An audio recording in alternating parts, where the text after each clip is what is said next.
வருஷம் அந்த நாட்டுல ஒரு பெரிய விழா கொண்டாடப்படுது. அந்த விழால வந்து மக்கள், அந்த ராஜா கூட இருக்க மந்திரி எல்லாருமே கலந்துக்கிறாங்க. அந்த விழாவை முடிச்சுட்டு அந்த ராஜா வந்து வீடு திரும்புறாரு, அந்த கோட்டைக்கு திரும்புறாரு. அப்போ வந்து அவங்க வீட்டுல இந்த நகை பணம் எல்லாத்தையும் ஒரு திருட வந்து திருடிட்டு ஒரு மூட்டையில கட்டிட்டு ஓடுறான். புரியுதா? அவன் இந்த மாதிரி ஓடுறப்ப அந்த ராஜா வந்து அந்த கோட்டைக்கு திரும்பினோடனே பாக்குறாரு, என்ன இது நம்மளுடைய நகைலாம் திருட போயிடுச்சு போல அப்படின்ட்டு. அப்புறம் அவர் வந்து போலீஸ்க்கு கால் பண்ணி கூப்பிடுறாரு.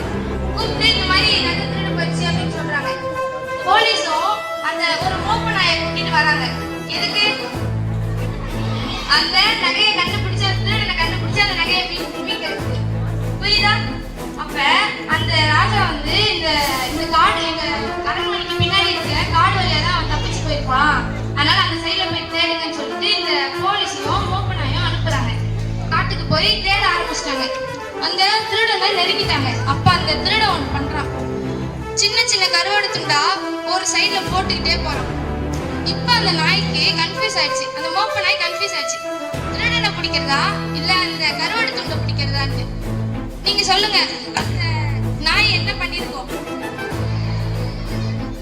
அந்த திருடனை பிடிச்சிருக்குமா? யாரெல்லாம் பிடிச்சிருக்கோம் சொல்லுங்க, கை தூக்குங்க. யாரெல்லாம் அந்த கருவாடை பிடிச்ச?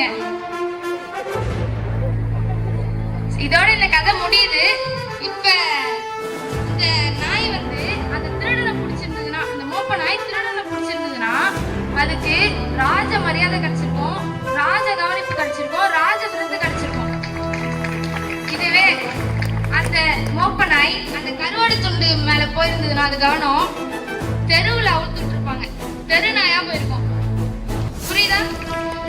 இதுதான் இந்த கதையோட மாரல். நம்மளுக்கு நிறைய டிஸ்ட்ராக்ஷன் வரும். நம்ம நிறைய முன்னேறி போறப்ப இந்த மாதிரி சின்ன சின்ன கருவாடு துண்டுகள் நம்ம கண்ணில் தென்படும். ஆனால் அதெல்லாம் நம்ம எடுத்துக்காம அதெல்லாம் லெஃப்ட்ல தள்ளி விட்டு ரைட்ல நம்ம போயிட்டே இருக்கணும். அப்ப இந்த உலகமே உங்களுக்கு என்ன வேணுமோ அதை உங்க கையில எடுத்துட்டு தரும். அதுதான் நான் நம்புறேன்.